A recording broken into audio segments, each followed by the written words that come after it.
This is tough. Is that disrespectful? Hey, Anna. Where's my beanie? It's not high enough.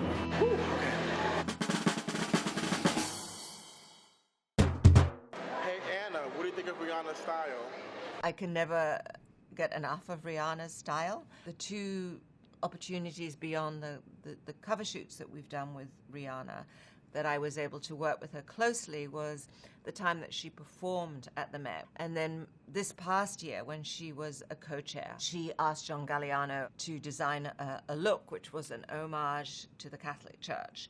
And she had the look that she wore on the red carpet made in 3 different fabrics. She had it made in cream, she had it made in gray, and she had it made in black. Each one was completely finished, completely perfect.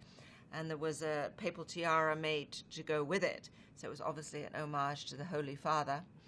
Whether the Catholic Church saw it that way, I'm not so sure. She and John worked together so closely on that very triumphant look. And I think there's a real love for fashion that Rihanna has that is, how lucky are we to be able to enjoy it? On a scale of 1 to 10, how important is comfort, regardless of setting? Women everywhere are asking for comfort, very understandably. I remember years ago it used to be that women would wear sneakers on the subway or walking to work, and then immediately would get into the office and go into their bags and bring out their high heels. And that obviously is no longer the case. There's sneakers everywhere. Everything on the runway is grounded today. It's grounded by a cowboy boot or a flat sandal. I mean, if you want to take it to the furthest degree, I was so thrilled when we saw the Chanel show in Paris this past October, and Carl took us back to a childhood memory, which was this island that he used to go to when he was apparently 8 years old. We walked into the Grand Palais, and he had recreated a beach, and the water was rolling up, next to our front row seats. And when the girls came down, they were walking barefoot. And to me, particularly at that one moment when we had all been sitting through, horror-struck, the Kavanaugh hearings, to see women walk with freedom and with a smile at a moment when we needed it the most, I thought was exceptionally uplifting. Anna, serious question, parka or no parka? Of course, parka's great. My question is, what are the 5 basic pieces that I should definitely have in my closet? It's very important if you're a woman on the go, a woman with a busy job, and you don't want to make too many mistakes. It's great to have a basic sweater, a basic pant or a skirt, a basic coat, maybe a shoe that you just love, whether it's a sneaker or a flat or whatever it may be. But also very important to have one piece that is really fun and different and just makes you feel great about yourself. If it's within the budget, is to look for an incredible piece of jewelry, because to me that's the most uplifting thing a woman can own. Hey Anna, I have a black tie event coming up. What should I wear? Black tie events seem to make people terrified.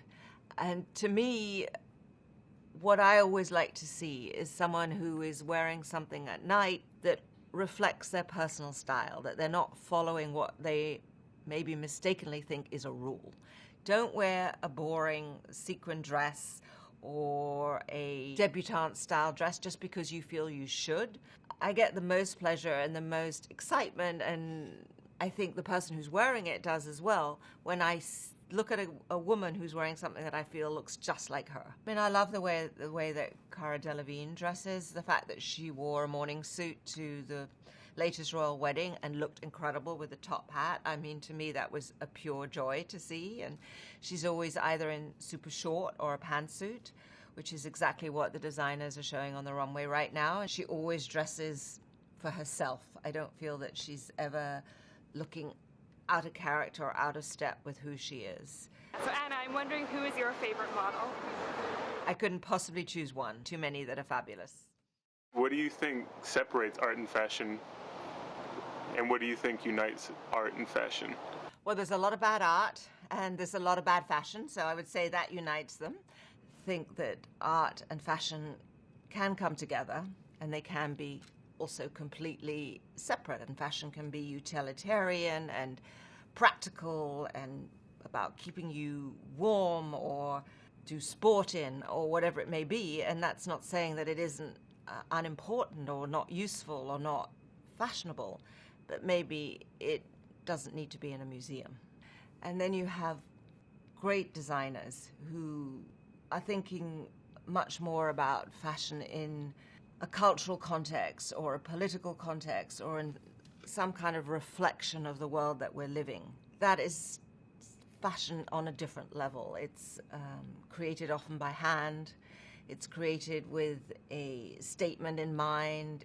And then I think fashion can be equally interesting and equally important when it's being subversive. There's a young designer here in New York, Pierre Moss, who took his audiences to the historic community of Weeksville in Brooklyn, which is where freed slaves were given a refuge. So that, in a way, was fashion as a political statement. But I'm not sure that that's the same as fashion as art. I think fashion as politics is very, very relevant. But fashion as art, I put in a separate category.